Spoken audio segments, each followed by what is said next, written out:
Inga na ang math. Walay sayon sa math.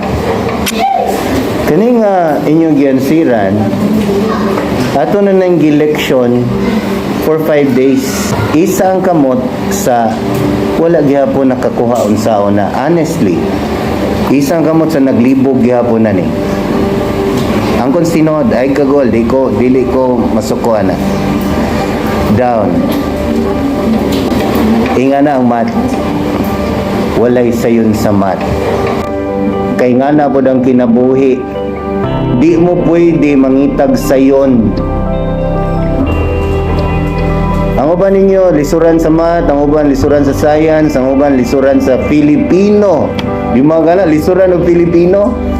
Kay na uban, English ray lang na ibawaan. Manang lisuran sila sa Filipino. Napo yung uban, lisuran sa English, kay may sila sa Filipino. Nganong ingana? Kay lisod ang kinabuhi, walay sayon sa kinabuhi. Pero nakoy pangutana, next, isang kamot kung ikaw ni. Kinsay nakakuha? Kinsay nakasabot, honestly, ani. Nga di ka kinalang tudluan, maka-answer ka. Okay, down. Ang pangutana ni sayon ni, kay ka-answer na ka? Wala. Dili mo sayon ang math. Di nabot pasabot, maka-answer na ka ni sayon na math. Na maayo lang ka. Mo na'y kalahian sa duha. Kung baliko na, ayaw mo pangitag sayon sa math, kay di gina may tabo. Mo nang kadasod ninyo diri sa room, andama nyo kagalingon nga lisod ang math. Inigabot nyo high school, andama nyo kagalingon na lisod ang math. Kaya ang kinabuhi daan lisod. Ayaw mo pagdahom nga musayon ang kinabuhi kay may nakagmat. Dili nga ng kinabuhi, walay sayon sa kinabuhi.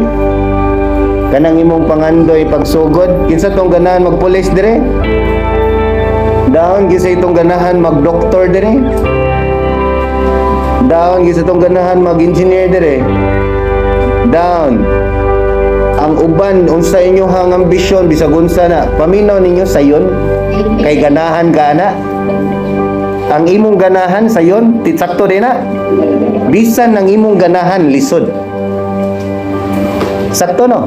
Kani may katawanan. Ang ganahan nimo nga tao lisod kay duolon. Kana lang daan. Doesn't make sense no? Ang ganahan nimo nga tao mismo di ka kaduol niya kay ang ganahan nimo mas lisod. Sabtana ang ganahan nimo mas lisod siya approach.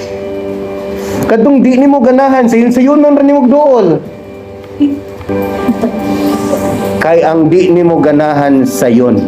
Mo nay bantay ang kalibutan na bali ang kalibutan. Ang tanang ganahan nimo, ang kalibutan buhaton yan tanan para di nimo makuha ang imong gusto. O gihatag sa kalibutan ang tanang di nimo ganahan nga sayon sa nga paagi. So mao sad na math,